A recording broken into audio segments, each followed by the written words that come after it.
Amen တခင်ဖျားရဲ့နာမတော်ကိုချီးမွမ်းတယ်မင်္ဂလာပါလို့ပထမအောင်ဆုံးနှုတ်ဆက်ပါတယ်ပေါ့နော်ဆိုတော့ဒီနေ့ဧဝံဂေလိပေါ့နော်ဧဝံဂေလိဆိုတာကအပတ်တိုင်းလဲကျမတို့ကြားနေကြဖြစ်တယ်ဧဝံဂေလိလို့ပြောလို့ရှိရင်ကျမတို့ကမယုံကြည်သူတခြားဘာသာဝင်တွေအတွက်လို့ပဲထင်တာလေနော်ခရိယန်တွေအတွက်မဟုတ်ဘူးလို့ကျမတို့ထင်ကြတယ်တကယ်တော့ခရိယန်တွေလည်းဧဝံဂေလိကိုဒီလိုအပ်တယ်ဆိုတဲ့အရာကိုပထမဦးဆုံးပြောချင်တယ်ပေါ့နော်အဲ့တော့ဧဝံဂေလိဆိုတာကသတင်းကောင်းဖြစ်တယ်နော်သတင်းကောင်းဖြစ်တယ်ပြီးတော့လို့ရှိရင်ကယ်တင်ခြင်းဖြစ်တယ်ဆိုတာကိုပထမဦးဆုံး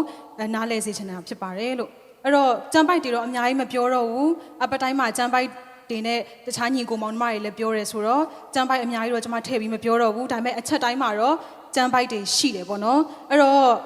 တပိုက်တော့ဖတ်မယ်ကျွန်တော်တို့တစ်တိအခန်းကြီး1အငယ်4 5 6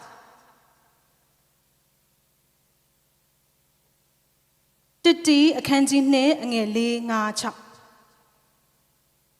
ကျွန်တော်တို့တွေးလို့ရှိရင်အတူတူကဖတ်ရအောင်နော်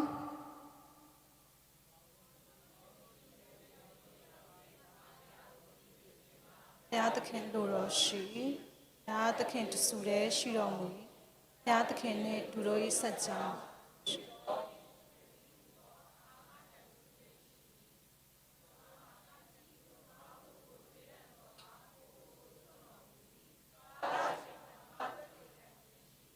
အာမင်အဲ့တော့နှုတ်ကပတ်တော်ထဲမှာဒီတိုင်းရေးထားတာဖြစ်တယ်အဲ့တော့ကယ်တင်ခြင်းလို့ပြောတဲ့အခါမှာလေကယ်တင်ခြင်းဆိုတာကအကြောင်းရင်းမရှိဘူးကယ်တင်ခြင်းဆိုတာကဘာမှမဟုတ်ဘဲနဲ့ဒီလိုမျိုးလာကယ်တာမျိုးမဟုတ်ဘူးကယ်တင်ခြင်းဆိုတာကနော်အဲ့မှာသူက character တွေလည်းရှိသလိုအကြောင်းအရာတွေလည်းရှိတာဖြစ်တယ်အဲ့တော့အဲ့ဒီအထက်မှာကျွန်မကမေးခွန်းလေးတွေနဲ့ဒီနေ့ဆင်ခြင်သွားမယ်ပေါ့နော်အဲ့တော့ကယ်တင်ခြင်းလို့ပြောလို့ရှိရင်နံပါတ်1ဘယ်သူကကယ်တာလဲကျွန်တော်အဲ့ဒါကိုအရင်ဆုံးသိဖို့လိုတယ်ပြီးတော့လို့ရှိရင်ဘသူကိုကယ်တာလဲဘသူကကယ်တာလဲပြီးရင်ဘသူကိုကယ်တာလဲပြီးရင်ဘာလို့ကယ်တာလဲနံပါတ်3ကဘာလို့ကယ်တာလဲပြီးရင်ဘယ်အထက်ကကယ်တာလဲနဲ့နောက်ဆုံးအချက်ကကြတော့ဘယ်လိုကယ်တာလဲเนาะကျွန်တော်တို့အဲ့ဒါတွေမသိဘဲနဲ့ကျွန်တော်တို့အဲ့ဒီအရာတွေကိုမစင်ချင်ဘဲနဲ့ဘာလို့ကယ်လို့ကယ်မှန်းမသိဘာလို့ဘသူကိုကယ်လို့ကယ်မှန်းမသိဘယ်လိုကယ်မှန်းမသိဘူးဖြစ်နေတယ်ဆိုလို့ရှိရင်ကျမတို့ရဲ့အသက်တာရဲ့အသက်ရှင်ခြင်းမှာအမြဲတမ်းခြာလက်ဘက်တွေလဲနေမှာဖြစ်တယ်เนาะဘယ်လိုကယ်နေမှန်းမသိဘယ်အထက်ကကယ်နေမှန်းမသိဘယ်သူကကယ်နေမှန်းမသိဘူးဆိုလို့ရှိရင်ခြာလက်ဘက်လဲပြီးတော့လက်တွေ့အသက်ရှင်ခြင်းမှာဘယ်လိုအသက်ရှင်ရမလဲဆိုတဲ့အပိုင်းတွေမှာကျမတို့အင်မတန်မှခက်ခဲတယ်ခရိယန်တွေလည်းခက်ခဲသလိုတခြားလူမျိုးတွေလည်းအကုန်လုံးခက်ခဲကြတာဖြစ်တယ်အဲ့တော့နံပါတ်1ဘသူကကယ်တာလဲကျမတို့သိဖို့လိုတယ်နံပါတ်2ဘသူကိုကယ်တာလဲဘာလို့ကယ်တာလဲဘယ်အထက်ကကယ်တာလဲ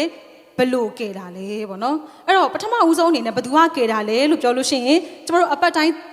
ကြားနေကြအတိုင်းပဲယေရှုကကယ်တာဖြစ်တယ်ကျမတို့အဲ့ဒါကိုသိရမယ်ယေရှုကကယ်တာဖြစ်တယ်အဲ့တော့ယေရှုကကယ်တယ်လို့ပြောလို့ရှိရင်နှုတ်ကပတ်တော်ထဲမှာယော36မှာလည်းပြောတယ်နော်သားတော်တပါးဒီသားတော်ကိုစွန့်တယ်လို့ပြောထားတယ်ပြီးရင်တစ်တိအငယ်15မှာကျမပဲဖတ်လိုက်တော့မယ်နော်တစ်တိအငယ်15မှာဘယ်လိုရေးထားလဲဆိုလို့ရှိရင်ယေရှုခရစ်သည်အပြစ်ရှိသောသူတို့ကိုကယ်တင်ခြင်းကဤလောကသို့ကြွလာတော်မူသည်ဟုသောစကားသည်သစ္စာစကားဖြစ်အကျွင်းမဲ့ခံယူအပ်သောစကားလည်းဖြစ်၏လို့ရေးထားတာဖြစ်တယ်အဲ့တော့ယေရှုဆိုတဲ့အမည်နာမကိုကနေသွားပါလဲဆိုလို့ရှိရင်အပြစ်မှကယ်ချွတ်မိသူဖြစ်တယ်အဲ့တော့ဖျားစစ်ဖြစ်တယ်အရင်တုန်းကဒီလူလောကမှာလူစားတီးမခံခင်တုန်းကယေရှုသည်နှုတ်ကပတ်တော်အနေနဲ့ဖျားသားတော်ဖြစ်တယ်အဲ့တော့နှုတ်ကပတ်တော်ဟာလူစားတီးကိုလာခံတာဖြစ်တယ်အဲ့တော့ကျမတို့ကိုလာကယ်တဲ့သူကိုပြောနေရနော်ဘသူကကယ်တာလဲဆိုတဲ့အပိုင်းကနေစပြီးတော့ဆင်ခြင်နေတာဖြစ်တယ်ဗောနော်အဲ့တော့မေထုံတန်ဝါဒအားဖြင့်ဖွားမြင်တဲ့သားမဟုတ်ဘူး तू ကအဲ့တော့ဝိညာဉ်တော်အားဖြင့်ဖြစ်တဲ့သူဖြစ်တယ်ဒါပေမဲ့ तू ကဘာလဲဆိုလို့ရှိရင်လူသား 100% ဖြစ်တယ်အဲ့တော့လူသား 100% ဖြစ်တယ်ဆိုတာကိုကျွန်တော်တို့နှုတ်ကပတ်တော်ထဲမှာဘယ်လိုသိနိုင်လဲဆိုလို့ရှိရင်လူတွေလိုပဲမောပန်းတတ်တယ်ပင်ပန်းတတ်တယ်စာလောင်တတ်တယ်အိတ်ချင်တတ်တယ်နော်တခါကြောက်လို့ရှိရင်အိတ်ပြိုးနဲ့ तू ပင်ပန်းလွန်းလို့အဲ့တော့လူသား 100% ရှိတယ်ဖြစ်တယ်လို့အသွေးအသားရှိတဲ့လူလည်းဖြစ်တယ်ယေရှုကနော်အဲ့တော့ဒါပေမဲ့အဲ့ဒီမှာလေယေရှုရဲ့လောကမှာလာရှင်သွားတဲ့ဒီ33နှစ်ခွဲမှာထူးခြားတာတစ်ခုကကြတော့လေလူသားစစ်ဖြစ်တယ်နော်မေထုံတန်ဝါဒအားဖြင့်မွေးဖွားတဲ့သားတော့မဟုတ်ဘူးလူသားစစ်ဖြစ်ပေမဲ့သူကအချိန်တိုင်းမှာခမဲတော်နဲ့အချိန်ဆက်ရှိတယ်နော်အချိန်တိုင်းမှာခမဲတော်နဲ့အချိန်ဆက်ရှိတဲ့သူဖြစ်တယ်ပြောဆိုပြုမှုလှုပ်ဆောင်သမျှအရာအလုံးဟာခမဲတော်အားဖြင့်ဖြစ်တယ်လို့သူ့နှုတ်ရှာပါးစပ်ကဝန်ခံခဲ့တာဖြစ်တယ် ငါခမဲတော်အတိုင်းပဲပြောတာခမဲတော်သွားတဲ့အတိုင်းပဲငါသွားတာဆိုတဲ့ဥစ္စာတွေကိုကျမတို့ခရစ်ဝင်ကျမ်းတွေမှာဖတ်လို့ရှိရင်ကျမတို့သိနိုင်တယ်အဲ့ဒီခမဲတော်နဲ့တစ်စက်ကလေးမှအချိတ်အဆက်မပြတ်ဘဲနဲ့တောက်လျှောက်33နှစ်ခွဲလုံးအသက်ရှင်သွားတယ်ဆိုတာကိုတွေ့ရတယ်အဲ့တော့အသွေးအသားရှိတယ်ကျမတို့လူသားတွေလိုပဲဖြစ်တယ်ဒါပေမဲ့အသွေးအသားကို100%လုံးညင်းနေသူဖြစ်တယ်အသွေးအသားကို100%လုံးညင်းပြီးတော့ခမဲတော်ရဲ့အလိုစန္ဒကို100% နေရာယူပြီးတော့ဒီလောကကြီးမှာ33နှစ်ခွဲအသက်ရှင်ခဲ့တဲ့သူဖြစ်တယ်အဲ့ဒါကျမတို့ကိုကယ်တယ်ကယ်တင်ရှင်ဖြစ်တယ်အဲ့တော့ယေရှုကကျမတို့ရဲ့ပြောရမယ်ဆိုလို့ရှိရင်စံနမူနာဖြစ်တယ်ဆိုတာကိုတွေ့ရတယ်အဲ့တော့အခုကျမတို့အသက်ရှင်ခြင်းဟာလည်းယေရှုလောကမှာအသက်ရှင်တဲ့အခါမှာခမဲတော်နဲ့အချိန်တိုင်းအချိန်ဆက်ရှိသလိုကျမတို့ရဲ့အသက်တာအထဲထဲမှာလည်းဖခင်နဲ့အချိန်ဆက်အချိန်တိုင်းရှိဖို့ရန်အတွက်ယေရှုဟာကျမတို့အတွက်စံနမူနာလည်းဖြစ်တယ်နော်အဲ့တော့ဖခင်ကကျမတို့ကိုအသက်ရှင်ယေရှုအသက်ရှင်ခဲ့တဲ့ပုံစံအတိုင်းဒီပုံစံနဲ့အသက်ရှင်ဖို့ရန်အတွက်ရည်ရွယ်ထားတယ်အသွေးအသားကိုစွန့်ပြီးတော့ခမဲတော်နဲ့ပဲတစ်ချိန်လုံးချိတ်ဆက်ပြီးတော့ခမဲတော်ပြောတဲ့အတိုင်းပဲပြောစေဖို့နော်သူ့ရဲ့အထဲထဲမှာသူဖြစ်ချင်တာကိုအကုန်လုံးညင်းပြီးတော့ငါခမဲတော်ကြောင့်ပဲငါခမဲတော်ရဲ့အလိုကိုဆောင်ဖို့ရန်အတွက်ဒီကိုလာတာလို့သူကတစ်ချိန်လုံးပြောခဲ့တယ်သူဖြစ်တယ်အဲ့ဒီသူကဘာတူလဲဆိုရင်ယေရှုဖြစ်တယ်အဲ့ဒီယေရှုကကယ်တာဖြစ်တယ်နော်အဲ့တော့ဘသူကကယ်တာလဲလို့ပြောရင်ယေရှုကကယ်တာဖြစ်တယ်အဲ့တော့ဘသူကိုကယ်တာလဲဒုတိယမေခွန်းကနော်အဲ့တော့ဘသူကိုကယ်တာလဲလို့ပြောလို့ရှိရင်အပြစ်သားဖြစ်တဲ့ကျွန်တော်ကျမတွေကိုကယ်တာဖြစ်တယ်အဲ့တော့အပြစ်သားဖြစ်တဲ့ကျွန်တော်ကျမတွေကိုကယ်တာလို့ပြောလို့ရှိရင်ကျမတို့ရဲ့မွေးဖွားလာခြင်းမူရင်းစည်းမြစ်ကိုကျမတို့ပြန်ပြီးတော့ဆင်ခြင်ဖို့ဖြစ်တာပေါ့နော်အဲ့တော့ဒီအာဒန်နဲ့အေဝါရဲ့လှုပ်လိုက်တဲ့အရာတစ်ခုကနေပြီးတော့ဆင်းသက်လာတဲ့လူတိုင်းတင်ကောကျွန်ုပ်ကောကျမတို့ရဲ့ဘိုးဘေးတွေကောအရောက်ချင်းစီတိုင်းကမွေးဖွားလာတဲ့အခြေအနေဟာဘယ်လိုပုံစံမျိုးနဲ့ကျမတို့ဟာမွေးဖွားလာကြလဲဆိုလို့ရှိရင်เนาะအဲ့တော့ကျမအရင်ပထမဦးဆုံးမေးကြည့်ရှင်တယ်လူမှာဘယ်နှပိုင်းရှိလဲဘယ်နှပိုင်းရှိလဲဘယ်နှပိုင်းရှိတာလဲ၃ပိုင်းပါလေလေခန္ဓာစိတ်ဝိညာဉ်เนาะခေါင်းကိုခြေထောက်အဲ့လိုမျိုးလားမဟုတ်ပါဘူးเนาะအဲ့တော့လူမှာဘယ်နှပိုင်းရှိလဲ၃ပိုင်းရှိတယ်ပါလေလေโอเคအဲ့တော့ကျမကလေဒီနေရာမှာဆိုရင်လေဘယ်လိုသုံးချင်လဲဆိုလို့ရှိရင်ခန္ဓာစိတ်ဝိညာဉ်လို့မဟုတ်ဘဲနဲ့ဝိညာဉ်စိတ်ခန္ဓာလို့ကျမပြောင်းပြီးတော့သုံးချင်တယ်ပေါ့နော်ဘာလို့လဲဆိုတော့ခန္ဓာစိတ်ဝိညာဉ်လို့ပြောလို့ရှိရင် तू ကဒ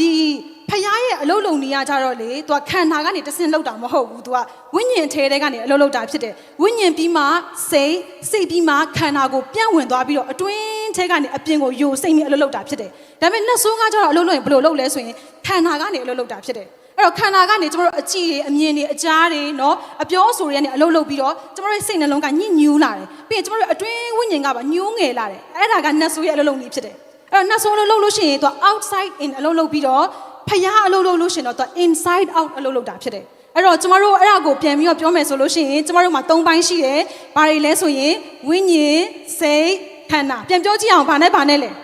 ဝိညာဉ်စိတ်ခန္ဓာဖြစ်တယ်ပေါ့နော်အဲ့တော့ကျမတို့အဲ့ဒီ၃ပိုင်းရှိတဲ့အခါမှာကျမတို့မွေးဖွားလာတဲ့အခါမှာဘလို့ပုံစံမျိုးနဲ့ကျမတို့ဟာမွေးဖွားလာလဲဆိုလို့ရှိရင်အဲ့ဒါကလေဘယ်လူသားမဆိုအဲ့လိုပုံစံမျိုးနဲ့ပဲမွေးဖွားလာကြတာဖြစ်တယ်အဲ့တော့ဝိညာဉ်အထဲထဲမှာလည်းဖခင်နဲ့အဆက်ပြတ်ပြီးမွေးဖွားလာတာ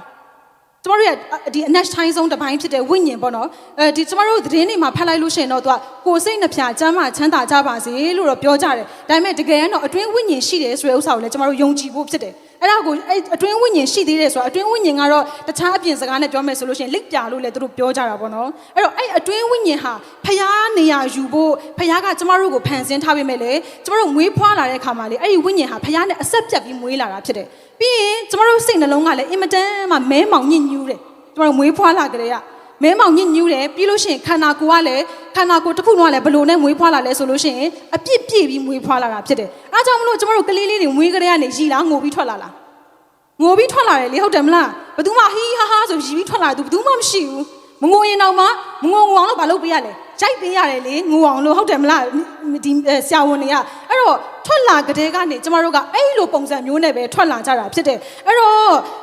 ့ဥမာစိတ်ပိုင်းဆိုင်ရာဆိုလို့ရှိရင်လေကျမတို့အမြဲတမ်းတော့အထဲထဲမှာညှဉ်းညူးခြင်းပဲရှိတာ automatically ဖြစ်တာအဲ့ဒီအရာတွေကလေအဲ့တော့ဘယ်ဘာသာကိုကိုးကွယ်တဲ့ဘယ်မိဖကမဆိုမွေးဖွားလာတဲ့ကျမတို့အရောက်ချင်းစီတိုင်းဒီဝိညာဉ်ကလည်းဖခင်နဲ့အဆက်ပြတ်ပြီးမွေးဖွားလာတယ်လို့ကျမတို့စိတ်နှလုံးတစ်ခုလုံးကလည်းမဲမောင်ညစ်ညူးပြီးတော့ဖြစ်နေတယ်လို့ကျမတို့ကိုယ်ခန္ဓာကလည်းအပြစ်နဲ့ပြည့်တဲ့ကိုယ်ခန္ဓာအဖြစ်နဲ့ကျမတို့ကမွေးဖွားလာတာဖြစ်တယ်အဲ့ဒါကိုကျမတို့အားလုံးလက်ခံရမှာဖြစ်တယ်အဲ့တော့အဖေအမေခရိယန်ဖြစ်လို့သင်က automatically ခရိယန်ဖြစ်နေရင်တောင်မှလည်းသင်ရဲ့မွေးဖွားလာတဲ့ပုံစံကအဲ့ဒီပုံစံပဲဖြစ်တယ် အဲ့တော့ကျမဆိုလို့ရှိရင်တော့ကျမကအဖေကဗုဒ္ဓဘာသာဖြစ်တယ်ကျမအမေကခရစ်ယာန်ဖြစ်တယ်နော်ကျမအမေကခရစ်ယာန်ဖြစ်ကျမကအမေခရစ်ယာန်ဖြစ်တဲ့အမေဘက်နဲ့ကျမကကြီးပြင်းတဲ့အခါမှာကျမ automatically ခရစ်ယာန်တော့ဖြစ်လာတယ်ဒါပေမဲ့ကျမရဲ့ဝိညာဉ်ဒီဘုရားနဲ့အဆက်ပြတ်နေစေကျမရဲ့စိတ်နှလုံးဟာလည်းညှဉ်းညူးနေစေပြီးတော့လို့ရှိရင်ကျမရဲ့ကိုယ်ခန္ဓာကလည်းအချိန်တိုင်းအပြစ်လုပ်တတ်တဲ့ကိုယ်ခန္ဓာအတိုင်းပဲရှိနေစေဖြစ်တယ်အဲ့တော့အပြစ်နဲ့ပတ်သက်လို့ရှိရင်ဘယ်သူမှသင်စရာမလိုပဲနဲ့အလိုရောက်သိပြီးသားပဲနော်ဟုတ်တယ်မဟုတ်လားကိုပြန်ဆင်ချင်မယ်နော်အပြစ်နဲ့ပတ်သက်လို့ရှိရင်ဘယ်သူမှလည်းပြောစရာမလိုဘူးဘယ်သူမှလည်းသင်ပေးစရာလည်းမလိုဘူးငယ်လေးကလေးကနေအဲ့လိုမျိုးဒီမကောင်းတဲ့အရာတို့နော်ဖျားအလိုမရှိတဲ့အရာတို့ဖျားမကြိုက်မနစ်သက်တဲ့အရာဆိုရင်အရန်စုပ်ယူမြန်တာကျမတို့ကအရန်နဲ့မဟုတ်ဘယ်လိုပြောမလဲကောက်ယူလို့အရန်လွယ်တာနော်ဒီဖျားနဲ့ပတ်သက်တဲ့ဥစ္စာဆိုရင်အင်မတန်မှ reject အများနဲ့ reject လုပ်တယ်အဲ့တော့အဲ့ဒီအရာတွေဟာကျမတို့ရဲ့မွေးဖွားလာခြင်းပုံစံဖြစ်တယ်။အားကြောင့်မလို့ကျမတို့ဟာမွေးဖွားလာကြတဲ့ကနေနော်စာလံ57မှာလည်းပြောထားတယ်အမိဝမ်းကလေးကနေပရိသေတွေဆွဲကနေအပြစ်ရှိတယ်လို့ပြောထားတာဖြစ်တယ်။အဲ့တော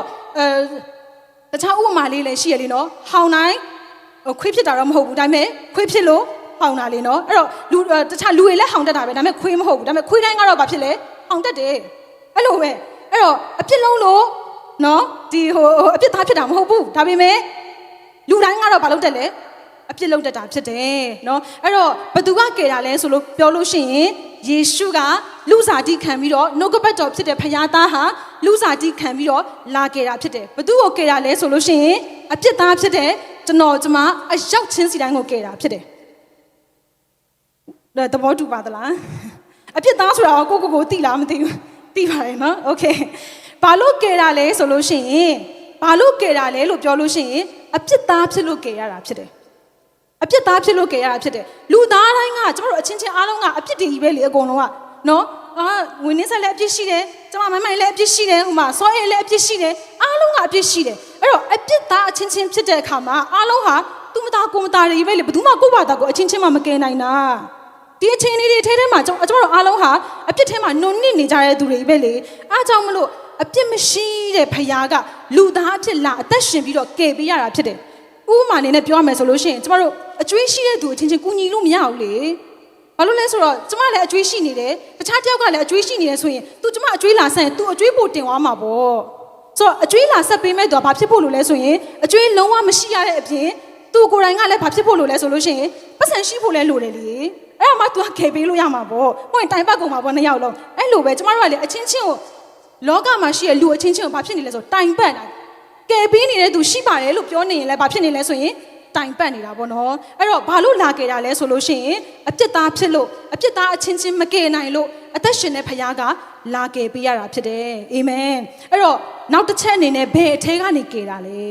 နော်ဘယ်အထဲကနေကယ်တာလဲဘယ်အထဲကနေကယ်တာလဲလို့ပြောလို့ရှိရင်အပြစ်ငရေတွေကနေကယ်တာဖြစ်တယ်ကျမတို့အားလုံးဟာအပြစ်သားဖြစ်တဲ့အခါမှာငရေသွားရမယ့်သူတွေကြီးပဲဖြစ်တယ်အဲ့တော့အဲ့အပြစ်ငရေကိုမသွားစေချင်လို့အပြစ်ငရေထဲကနေကယ်တာဖြစ်တယ်အဲ့တော့အပြစ်ငရေတွေကနေပဲကယ်တာပြီးသွားပြီလားဆိုမဟုတ်ဘူးတေခြင်းထဲကနေလည်းကယ်တာဖြစ်တယ်အဲ့ဒီဖခင်ကတေခြင်းထဲကကယ်ယုံမကပဲနဲ့ဖခင်နဲ့ခုနကဝိညာဉ်ထဲထဲမှာဖခင်နဲ့အဆက်ပြတ်နေခြင်းထဲထဲကနေလည်းဘာလို့တာလဲဆိုရင်ကယ်ပေးတဲ့ဖခင်ဖြစ်တယ်ဘာလို့ဆိုတော့ဒီကျမတို့ဓမ္မဟောင်းမှာကြည့်လိုက်လို့ရှိရင်ဝိညာဉ်နဲ့ဖခင်နဲ့ချိတ်ဆက်လို့မရတော့ဖခင်ကအဲ့ဒီမှာရှိတဲ့လူတွေနဲ့စကားပြောချင်တော့အပြင်ကပဲလာပြောရတာအပြင်ကပဲလာပြောရတယ်အပြင်ကပဲသူ့ကိုလာခေါ်ရတယ်ဥပမာရှမွေလာကိုခေါ်လို့ရှိရင်လည်းအပြင်ကပဲစကားပြောတယ်မောရှိနဲ့စကားပြောချင်လည်းခြုံပုတ်ကနေပြီးတော့နော်ခြုံပုတ်ကနေပြီးမီးလောင်ပြီးတော့စကားပြောတယ်ဘာလို့လဲဆိုတော့ဝိညာဉ်နဲ့ချိတ်ဆက်လို့မရဘူးဒါပေမဲ့ယေရှုလာခဲ့ပေးခြင်းဟာဝိညာဉ်နဲ့ပြန်ပြီးတော့ဖခင်နဲ့ချိတ်ဆက်လို့ရဖို့ရန်အတွက်ဖြစ်တယ်ဖခင်စကားကြားကျင်တယ်ဆိုရင်အရင်တော့ဘာလုပ်ရလဲဆိုတူတယောက်စီသွားရတယ်တူတယောက်စီသွားပြီးမှဖခင်ဘယ်လိုပြောရလဲယစ်ပရောဟိတ်စီသွားရတယ်ယစ်သွားအပြစ်ချေရတယ်ဒါပေမဲ့အခုချိန်မှာအဲ့လိုမဟုတ်တော့ဘူးလေဖခင်ရဲ့အလုပ်လုပ်ပေးခြင်းဟာနော်ဘယ်အထက်ကနေကယ်လဲဆိုလို့ရှိရင်အဲ့ဖခင်နဲ့အဆက်ပြတ်ခြင်းထဲကနေလေဖခင်ကကယ်ပေးနေတာဖြစ်တယ်နော်ပြီးတော့လို့ရှိရင်ဒီတန်တရာဝတ်စင်းရဲ့အမျိုးမျိုးကနေလည်းဖခင်ကကယ်ပေးနေသလိုကျမတို့ရဲ့အသွေးအသားမှာနေ့တိုင်းမှာကျမတို့ကိုနှိပ်စက်နေတဲ့ဒီအသွေးအသားရဲ့နှိပ်စက်ခြင်းတန်ကနေလည်းဖခင်ကကယ်ပေးနေတယ်ပြီးရင်နေ့တိုင်းရဲ့ကျမတို့အသက်ရှင်ခြင်းမှာလောကကြီးမှာဖိစီးနေတဲ့ဖိစီးမှုမြောက်များစွာရှိတယ်ကျမတို့လူတိုင်းမှာဖိစီးမှုရှိတယ်နော်ကျမတို့ရဲ့ဒီနေရေးထိုင်ရေးသွားရေးစားရေးနော်ပြုမှုပြောဆိုလှုပ်ဆောင်မိသားစုအရေးအမှုရာတစ်ခုချင်းစီတဲ့ဖိစီးခြင်းတန်ထဲတွေကနေလည်းဖခင်ကကယ်ပေးနေတာဖြစ်တယ်အဲ့တော့အဲ့ဘယ်အထက်ကနေကယ်လဲလို့ပြောလို့ရှိရင်အပြစ်ငရေတွေကပဲကယ်တယ်လို့တခုတည်းပဲကြွက်ယုံလို့မရဘူးဖခင်ရဲ့ကယ်ပေးနေခြင်းအခြေအနေအမျိုးမျိုးကိုကျမတို့ဟာအားလုံးကိုယုံကြည်သဘောတူဝန်ခံဖို့ရတဲ့ဖခင်ကအလိုရှိတာဖြစ်တယ် အားကြောင့်မလို့အပြစ်ငရဲကကယ်တယ်ကျမတို့ကိုတေခြင်းထဲကကယ်တယ်ပြီးရင်ဖခင်နဲ့အဆက်ပြတ်ခြင်းထဲကကယ်တယ်တန်တရားဝတ်စင်းရဲ့အမျိုးမျိုးကနေကယ်တယ်အသွေးအသားရဲ့နေ့တိုင်းမှာနှိမ့်ဆက်နေတဲ့ဒဏ်တွေထဲကနေကယ်တယ်လို့လောကရဲ့ဖြစ်စည်းမှုနော်အားလုံးထဲကနေလည်းကယ်တာဖြစ်တယ်အဲ့တော့ဖခင်ကဘလို့ကယ်တာလဲနော်ခုနပြောပြီးသွားပြီဘသူကယ်တာလဲဘသူကိုကယ်တာလဲဘာလို့ကယ်တာလဲပြီးရင်ဘယ်ထဲကကယ်တာလဲဘလို့လာကယ်တာလဲเนาะနောက်ဆုံးချက်ကကြတော့ဘလို့လာကယ်တာလဲဆိုလို့ရှိရင်အစင်စင်ဖြတ်တန်းပြီးတော့ကယ်တာဖြစ်တယ်ဒုံတိုင်းဆိုဟတ်ချလောင်းဆိုလာလောက်သွားရဖခင်မဟုတ်ဘူးဟတ်ချလောင်းဆိုဝုံတိုင်းဆိုဖြစ်သွားတဲ့ဟာလေမဟုတ်ဘူးဖခင်ကနှုတ်ကပတ်တော်ကเนาะဒီလောကကြီးမှာလူစားတိလာမခံခင်မှာဖခင်ကအရင်ဦးဆုံးဖခင်သားတော်အနေနဲ့ရှိတာဟုတ်တယ်နှုတ်ကပတ်တော်အနေနဲ့ရှိတာဟုတ်တယ်ယောဟန်ခန်းကြီး1ထဲမှာဆိုလို့ရှိရင်ဘာပြောထားလဲဆိုရင်နှုတ်ကပတ်တော်သည်လူစားတိလာခံတယ်လို့ပြောထားတာဖြစ်တယ်အဲ့တော့နှုတ်ကပတ်တော်ကလူစားတိလာခံပြီးတော့ပထမဦးဆုံးအစစ်အနေနဲ့သူဟာလူစားတိခံပြီးဖခင်ရဲ့ဘုန်းတွေအားလုံးကိုစွန့်ပြီးတော့လူစားတိအနေနဲ့လာခံတာဖြစ်တယ်ပြီးရင်လူအဖြစ်လာအသက်ရှင်တာဖြစ်တယ်လူအဖြစ်တင်တဲ့ကျွန်ုပ်လိုမျိုးပဲတင်တဲ့ကျွန်ုပ်လိုရဲ့ဒီဖြတ်တန်းခြင်းထဲမှာသူ့ကိုယ်တိုင်နော်သူ့ကိုယ်တိုင်ဖြတ်တန်းခဲ့တဲ့အတွက်ကြောင့်မလို့ကျမတို့ဖြစ်ပျက်တွေ့ကြုံသမျှအခြေအနေတိုင်းကိုဖခင်ကကိုချင်းစာတဲ့ဖခင်ဖြစ်တယ်အဲ့တော့လူအဖြစ်အသက်ရှင်ပြီးတော့နော်လာကယ်တာဖြစ်တယ်အဲ့တော့အဲ့လူဖြစ်အသက်ရှင်တဲ့အခါမှာ 100% အသွေးအသားကိုညင်းနေပြီးတော့ခမဲတော်ရဲ့အလိုတော်ကိုဆောင်တဲ့လူသားဖြစ်ခဲ့တယ်ပြီးတော့နံပါတ်3 तू ကဘလို့နောက်ထပ်တစ်ဆင့်ကိုဘလို့ဖြတ်တန်းပေးလဲဆိုလို့ရှိရင်လူကိုယ်စားထပ်တူအသေးခံတဲ့ဖခင်ဖြစ်တယ်နော်အဲ့တော့တချို့ကလူတွေကတွေးမယ်ဟာယေရှုတည်တာငါနဲ့ဘာဆိုင်လို့လဲနော်ယေရှုတည်တာယေရှုပါနဲ့ယေရှုတည်ရလေငါအဖြစ်တဲ့အသေးခံတယ်ဘလို့ကြီးလေငါနဲ့ဘာဆိုင်လို့လဲလို့ကျွန်တော်တို့တွေးစရာအကြောင်းရှိတယ်တကယ်တော့အရန်ဆိုင်တာဟုတ်တယ်နော်ယေရှုရဲ့အသေးခံခြင်းဟာကျွန်တော်တို့အရောက်ချင်းစီတိုင်းနဲ့ဆိုင်တာဖြစ်တယ်လောကမှာမွေးဖွားပြီးတဲ့သူဖြစ်ဖြစ်မမွေးရသေးတဲ့သူပဲဖြစ်ဖြစ်နော်ဆုံးပါသွားတဲ့သူတွေဖြစ်ဖြစ်တလောကလုံးရဲ့အဖြစ်ကိုနော်ယေရှုပေါ်မှာတင်ပြီးတော့လူခံရမဲ့ဒုက္ခဝေဒနာအကုန်လုံးအတွက်သူဟာအသေးခံအသွေးသွန်းသွားတာဖြစ်တယ်အဲ့တော့ဖခင်ရဲ့နှုတ်ကပတ်တော်ထဲမှာပြောထားတယ်အသွေးမသွန်းရင်အပြစ်လွတ်ခြင်းမရှိဘူးလို့သူကပြောထားတာဖြစ်တယ်အဲ့ဒီအရာဟာဖခင်ရဲ့နိယာမနဲ့ဖခင်ရဲ့နိလမ်းပဲဖြစ်တယ်အဲ့တော့သင်ယုံမယုံဖခင်ကအဲ့နီးပဲအလုပ်လုပ်တာဖြစ်တယ်တင်ယုံရင်တော့တင့်ထဲထဲမှာဖခင်ရဲ့ကယ်တင်ခြင်းကျေးဇူးကိုခံစားရမှာပေါ့နော်အဲ့တော့ယုံရင်ယုံမယုံလဲရတယ်ယုံတာနဲ့မယုံတာနဲ့မဆိုင်ဘဲနဲ့ဖခင်ကသူ့နီးလန်းအတိုင်းပဲအလုပ်လုပ်တာဖြစ်တယ်ဆိုတာကိုနားလည်ဖို့ဖြစ်တာပေါ့နော်အဲ့တော့လူကိုယ်စားထပ်တူအသေးခံတဲ့အစစ်နဲ့ဖြတ်တန်းပြီးတော့လာရောက်ပြီးတော့เนาะကျမတို့အတွက်အသေးခံသလိုเนาะပြီးတော့လို့ရှိရင်နောက်တစ်ဆင့်အနေနဲ့တကြိုချင်းခံတဲ့ဖခင်ဖြစ်တယ်တကြိုချင်းခံပြီးတော့လို့ရတယ်မပြီးဘူးရှင်ပြန်ထမြောက်တဲ့ဖခင်လည်းဖြစ်တယ်เนาะပြန်လဲရှင်ပြန်ထမြောက်ပြီးတဲ့အချိန်မှာချီးမြှောက်ခြင်းကိုခံတဲ့ဖခင်ဖြစ်တယ်ချီးမြှောက်ခြင်းခံပြီးတော့နောက်ဆုံးအဆင့်အနေနဲ့အသက်ရှင်စေတတ်သောဝိညာဉ်တော်ဖြစ်ကျမတို့ရဲ့အထဲထဲကိုရောက်ရှိလာပြီးတော့ပြန်ဆင်းလာတဲ့ဖခင်ဖြစ်တယ်အဲ့တော့အစင်းစင်းဖြတ်တန်းပြီးကြတယ်ဆိုရင်ဘယ်လိုအခြေအနေနဲ့ဖြတ်တန်းတာလဲဆိုလို့ရှိရင်လူစားတိအရင်ခံတယ်နှုတ်ကပတ်တော်ကပြီးရင်လူသားအဖြစ်နဲ့အသက်ရှင်တဲ့ဖခင်ဖြစ်တယ်33နှစ်ခွဲလုံးเนาะ 100% အသွေးအသားကိုညင်းပြီးတော့လူသားအဖြစ်နဲ့အသက်ရှင်တဲ့ဖခင်ဖြစ်တယ်ပြီးရင်လူကိုယ်စားထပ်တူအသေးခံပြီးတဲ့အဆင့်ကိုဖြတ်တန်းတဲ့ဖခင်ဖြစ်တယ်ပြီးရင်တကြိုချင်းခံတယ်ပြန်ပြီးတော့ရှင်ပြန်ထမြောက်တယ်ရှင်ပြန်ထမြောက်ပြီးလို့ရှိရင်ချီးမြှောက်ခြင်းခံတယ်ဘာလို့ချီးမြှောက်ခြင်းခံတာကိုဘယ်လိုတွေ့ရလဲဆိုလို့ရှိရင်ဗာလဲဒ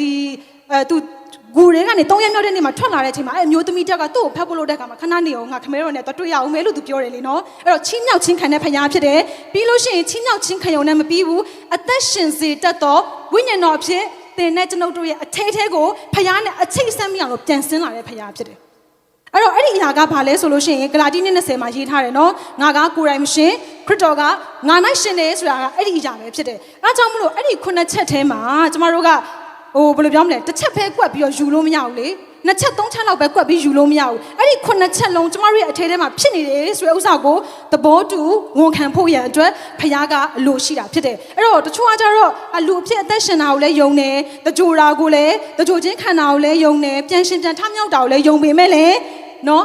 အသက်ရှင်စေတတ်သောဝိညာဉ်တော်အဖြစ်ကျမတို့ရဲ့အထဲထဲမှာလာပြီးနေရာယူတာကြတော့ပြန်ပြီးလစ်လူရှုထားပြန်ရောအဲ့လိုမျိုးလေးနော်အဲကြောင့်မလို့ကျမတို့ရဲ့အသက်တာထဲထဲမှာဖခင်ကအစင်စင်ဖြတ်တန်းပြီးတော့ဘလို့ကယ်တာလဲလို့ပြောလို့ရှိရင်အဲ့ဒီအခြေအနေအစင်စင်ကိုဖြတ်တန်းပြီးတော့ကယ်ပေးနေခြင်းကိုကျမတို့ရဲ့အသက်တာထဲထဲမှာသဘောတူဝန်ခံမှပဲအသက်တာတစ်ခုလုံးကပြောင်းလဲခြင်းကိုခံစားရမှာဖြစ်တယ်အဲ့တော့အသေးခံတာကိုပဲယုံပြီးတော့ပြန်ရှင်ပေးတာကိုမယုံလို့ရှိရင်အသက်တာမှာပုံမလာပြန်ဘူး ဝိညာဉ်ဆိုင်ရာတစ်ခုကိုပဲဖခင်ကကယ်ပေးခြင်းနဲ့ဖခင်မဟုတ်ဘူးလေနော်ဝိညာဉ်ကိုငရဲမှလွတ်ယုံမဲ့ကယ်ပေးခြင်းနဲ့ဖခင်မဟုတ်ဘူးလေနော်ကျွန်မခုနကပြောသလိုမျိုးအဲ့တော့အချိန်ဒီအမျိုးမျိုးထက်ကနေကယ်ပေးခြင်းနဲ့ဖခင်ဖြစ်တယ်အဲ့တော့အဲ့ဒီဖြတ်တန်းလာတဲ့အစင်စင်ကိုစိတ်နှလုံးထဲကနေယုံကြည်ပြီးတော့နှုတ်နဲ့ဝန်ခံလိုက်လို့ရှင်ဘာဖြစ်လဲဆိုရင်အဲ့ဒီဖခင်ကကျွန်မတို့ရဲ့အထဲကိုရောက်လာပြီးတော့အရာအားလုံးကိုအသက်ပြုပြင်လှုပ်ဆောင်ပေးနေတော့တာအရာအားလုံးကိုကျမတို့မတတ်နိုင်တဲ့အရာကျမတို့မလွတ်မြောက်နိုင်တဲ့အရာကျမတို့မဖြတ်တန်းနိုင်တဲ့အရာတွေကိုအဲ့ဒီဖခင်ကလှုပ်ဆောင်ပေးနေတော့တာဘာလို့ဖို့လို့လဲဆိုလို့ရှိရင်ယောမ10အခန်းကြီး9ငယ်10 17အရာတော့ဘာရေးထားလဲဆိုလို့ရှိရင်စိတ်နှလုံးနဲ့ယုံကြည်ပြီးတော့နှုတ်နဲ့ဝန်ခံရမယ်လို့ပြောထားတယ်အဲ့ဒီရဲ့ဖခင်ရဲ့ကယ်ပေးခြင်းအစဉ်စဉ်ကိုအဲ့တော့အဲ့ဖခင်ရဲ့ကယ်ပေးခြင်းအစဉ်စဉ်ကိုကျမတို့ဟာအတွင်းစိတ်နှလုံးထဲကနေယုံကြည်ပြီးတော့ကျမတို့နှုတ်ကနေဝန်ခံလိုက်လို့ရှိရင်အဲ့ဒီဖခင်ကဖခင်နဲ့အချိတ်ဆက်ပြည့်နေခြင်းထဲကနေပြီးတော့ကျမတို့ရဲ့အတွင်းဝိညာဉ်ထဲကိုရောက်လာတာဖြစ်တယ်အားကြောင့်မလို့တစ်ခါတလေကြလို့ရှိရင်ကျမတို့ကအတွင်းဝိညာဉ်ထဲမှာတော့ယုံတယ်အမေအဖေခရစ်ယာန်မဟုတ်ဘူးအမေအဖေခရစ်ယာန်ဟုတ်လို့ကျမတို့ကခရစ်ယာန်ဟုတ်လာခဲ့ပေမဲ့လေ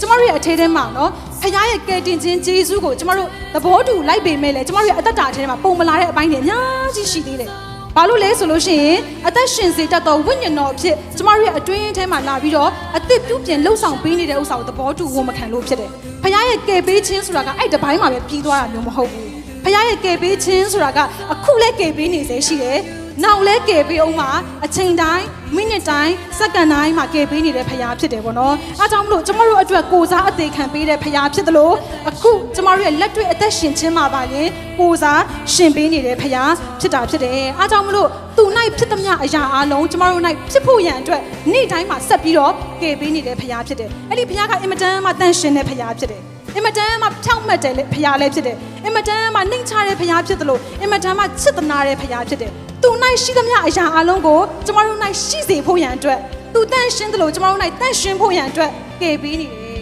သူဖြောင့်မတ်သလိုကျမတို့၌ဖြောင့်မတ်ဖို့ရန်အတွက်ကိုလည်းကယ်ပေးနေတဲ့ဖခင်ဖြစ်တယ်အဲ့ဒါကြောင့်မှအဲ့ဒါမှပဲအဲ့ဒီကယ်ပေးခြင်းကိုအပြည့်အဝလက်ခံတဲ့အခါကျမှပဲကျမတို့ရဲ့အသက်တာအထဲထဲမှာတကယ်ပဲစံချိန်မီရဲ့ခရိယန်ပေါ့နော်စံချိန်မီရဲ့ခရိယန်ဆိုတော့တနည်းအားဖြင့်ပြောရမယ်ဆိုရင်ခရစ်တော်ရဲ့နောက်လိုက်တွေဖြစ်တယ်အဲ့တော့စံချိန်မီတဲ့အသွေးအသားကို 100% ညင်းပြီးတော့အဲ့ဒီဖခင်ရဲ့ကယ်ပေးခြင်းကိုအပြည့်အဝလက်ခံဖို့ရန်အတွက်ဖခင်ကနော်စကားပြောရရှိနေတာဖြစ်တယ်အားကြောင့်မလို့ရောက်ချင်းစီတိုင်းရဲ့အသက်တာအထဲထဲမှာဝိညာဉ်ကယ်တဲ့ဝိညာဉ်လေးတစ်ခုကိုပဲဒီငရဲမှာလွတ်ယုံလေးတစ်ခုကိုပဲကျမတို့ကဖခင်ကိုသဘောတူဝန်ခံတာမျိုးမဟုတ်ဘဲနဲ့နော်အသွေးအသားရဲ့အထက်ကနေကယ်နေတဲ့ဖခင်လောကရဲ့ဖိစီးတဲ့အထက်ကနေကယ်နေတဲ့ဖခင်အချိန်တွေမျိုးမျိုးနဲ့အချိန်ခါမျိုးမျိုးထဲကနေပြီးတော့ကယ်ပေးနေတဲ့ဖခင်ရဲ့ပြည့်စုံတဲ့ကယ်တင်ပေးခြင်းကိုကျမတို့ရဲ့အသက်တာအထဲထဲမှာအချိန်တိုင်းမှာယူတင်ဝတ်ဆောင်တော်သူတွေဖြစ်ဖို့ရန်အတွက်ဖခင်ကအလိုရှိတာဖြစ်တယ်အားကြောင့်မလို့ရောက်ချင်းစီတိုင်းထဲမှာဖခင်ကပဲစကားပြောပါစေဒီဇိုင်းတစ်ပိုင်းတစ်စားလောက်ပဲမဟုတ်ဘဲနဲ့ဖခင်ရဲ့ပြည့်စုံတဲ့ကယ်တင်ခြင်းကိုခံစားရတဲ့သူတွေဖြစ်ပါစေနော်ဖခင်ရဲ့အပြည့်အဝကယ်ပေးနေခြင်းကိုကျမမအစားရောက်ချင်းစီတိုင်းဝန်ခံသဘောတူတဲ့သူတွေဖြစ်ပါစေအာမင်